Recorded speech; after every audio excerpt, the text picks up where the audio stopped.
Assalamualaikum warahmatullahi wabarakatuh. Pada kesempatan kali ini, kami ingin memberi pemaparan tentang Korean Wave sebagai diplomasi soft power Korea Selatan. Di sini, saya Elsie Felis Benita Padi Gunadi. Saya bersama 5 orang teman saya, yaitu ada Siti Amelia Fatimah, ada Cendi Puspita, Indah Nidia Susanti, Adriel Razaka Iman, dan Galih Arjuna Ismail. Yang pertama, saya Elsie akan menjelaskan tentang apa itu soft power. Nah, menurut yang saya baca dari Joseph pada tahun 1990 dalam tulisannya dijelaskan bahwa soft power merupakan kekuatan atau power yang lebih bersifat tidak koersif dan lebih tidak terwujud atau intangible seperti ideologi, institusi, dan budaya. Lalu saya juga membaca bacaan dari Fu Fing pada tahun 2019. Pada tahun 2009, beliau membagi soft power menjadi dua arti, yaitu dalam arti sempit dan dalam arti luas. Dalam arti sempit, soft power merupakan kemiripan dengan pengaruh budaya, dan dalam arti luas, soft power ini merupakan power yang identik dengan kekuatan non-militer dan mencakup kekuatan budaya dan juga ekonomi. Sehingga jika dapat saya simpulkan, soft power merupakan sebuah kekuatan yang dimiliki oleh sebuah negara untuk dapat menarik perhatian, mempengaruhi atau bahkan mengontrol negara-negara lain tanpa menggunakan kekuatan yang bersifat keras atau memaksa seperti pengerahan pasukan militer, tapi lebih pada pendekatan-pendekatan yang halus. Lalu yang kedua, saya akan menjelaskan tentang Korean Wave itu sendiri. Menurut yang saya baca dari Lee pada tahun 2017, dalam tulisannya beliau mengatakan bahwa Korean Wave merupakan meningkatnya popularitas budaya Korea Selatan secara signifikan ke seluruh belahan dunia. Lalu lebih spesifik lagi, saya juga membaca dari Jang dan Paik pada tahun 2012. Dalam jurnalnya beliau mengemukakan bahwa Korean Wave merupakan sebuah istilah yang merujuk pada peningkatan popularitas produk-produk budaya Korea seperti K-drama, K-pop, dan lain-lain. Sehingga jika saya dapat simpulkan, Korean Wave ini merupakan peningkatan popularitas budaya Korea Selatan yang terjadi secara signifikan dan sangat mendunia.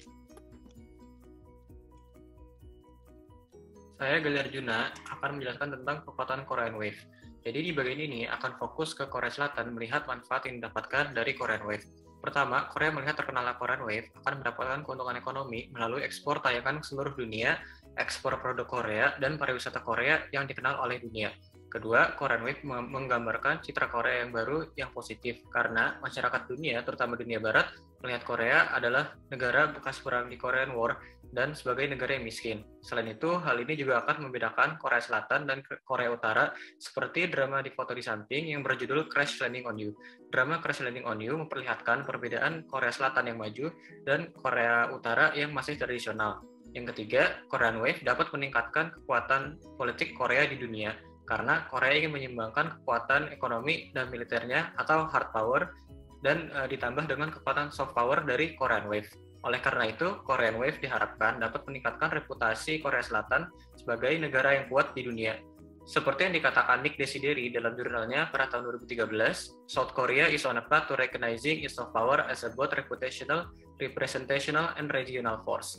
Korea berharap soft power dapat menjadi instrumen diplomasi baru yang berpengaruh kuat di dunia dan Korean Wave akan dikenal sebagai wajah utama Korea Selatan. Next. Saya Sandy Puspita akan menjelaskan mengenai pengaruh Korean Wave terhadap Korea Selatan.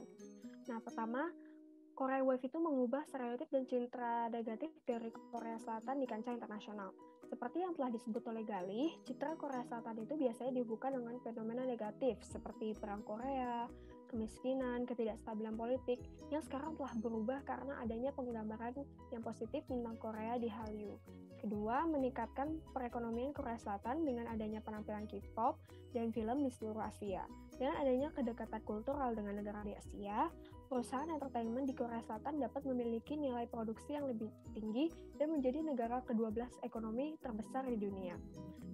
Ketiga, terkenalnya Korea Selatan ini juga mempengaruhi bidang turisme hingga meraih surplus 320 juta dolar di bulan Januari hingga September. Keempat, meningkatkan total ekspor Korea Selatan dalam perusahaan entertainment dan makanan. Menurut pemerintah Korea Selatan, Korea Wave ini menghasilkan peningkatan total ekspor Korea Selatan sehingga pemerintah juga menganggarkan $917 juta untuk mempromosikan entertainment dan makanan Korea di 3 tahun ke depan. Next. Korean Wave. Fenomena Korean Wave sendiri pertama kali dimulai ketika film drama Korea yang berjudul What is Love tayang di Cina pada tahun 1990-an. Nah, itu merupakan starting point dari Korean Wave. Kemudian mencapai puncaknya ketika video klip Gangnam Style berhasil memperoleh 38 juta penonton hanya dalam waktu 24 jam saja. Lalu mulai digunakan sebagai instrumen diplomasi ketika Presiden Lee mulai menjabat. Beliau mengeluarkan slogan Global Korea. Next. Baik, selanjutnya saya Indah akan memperkenalkan artis-artis atau aktor-aktor yang terkait dengan budaya Korea dalam Korean Wave. Yang pertama ada K-pop atau Korean Pop, di mana itu adalah jenis musik populer yang berasal dari Korea Selatan. Hal ini biasanya dipopulerkan oleh boy group serta girl group seperti EXO, SNSD, Super Junior, dan BTS. Dalam hal ini juga BTS telah memperkenalkan budaya Korea di berbagai lokasi seperti Asia, Eropa, dan bahkan Amerika. BTS sendiri telah dianugerahi penghargaan yang cukup krusial oleh Presiden Korea, yaitu a Fifth Class Hwagwon Order of Cultural, atas kontribusinya dalam menyebarkan budaya serta bahasa Korea. Selanjutnya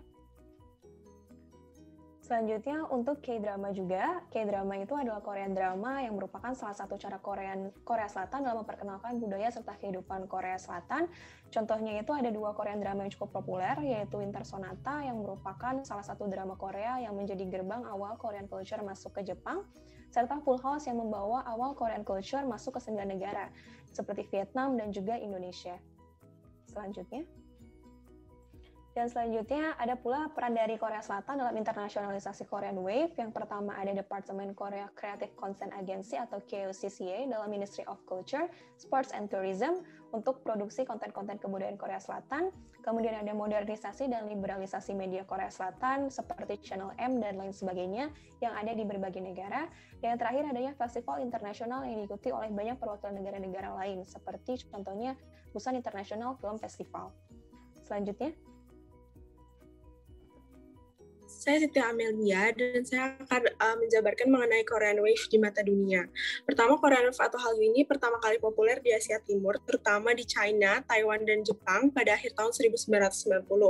Lalu Profesor Lee Oh-young menyatakan bahwa Hallyu ini menyebar lebih pesat lagi ketika adanya teknologi informasi yang sehingga Korean Wave ini mencapai ke seluruh penjuru dunia dengan 4 tahapan. Yang pertama itu menyebarnya K-drama, dilanjut dengan K-pop music, dilanjut dengan K-culture, dan yang terakhir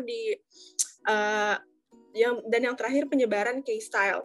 Lalu Korean Wave ini telah menjadi citra nasional atau nation branding dari Korea Selatan. Perdana Menteri Vietnam dan para delegasinya menyempatkan diri untuk meminta tanda tangan seorang artis pemain Korean drama yang tayang di Vietnam pada tahun 2003 pada saat sedang menghadiri pertemuan di Korea. Sejak saat itu, pemerintah Korea Selatan sangat mendukung penyebaran Korean Wave, salah satunya dengan pendirian Korean Tourism Organization pada tahun 1962 oleh Menteri Kebudayaan Korea Selatan. Selanjutnya, kesimpulan yang kami dapatkan adalah Korean Wave ini berhasil menjadi soft power bagi Korea Selatan. Dibuktikan dengan meledaknya K-pop dan K-drama di berbagai penjuru dunia, dan juga prestasi-prestasi yang dihasilkan oleh para aktor yang dimanfaatkan oleh Korea Selatan untuk meningkatkan eksistensi negaranya, seperti mendapatkan lebih banyak turis melalui konten yang ditampilkan dalam K-drama dan K-pop. Selain itu, dengan meledaknya Korean Wave ini juga membawa kemajuan bagi Korea Selatan, seperti dalam bidang ekonomi, di mana tingkat ekspor dan devisa Korea Selatan meningkat seiring dengan meningkatnya turis internasional. Selanjutnya ini adalah sumber referensi yang kami gunakan. Sekian dari kelompok kami. Terima kasih.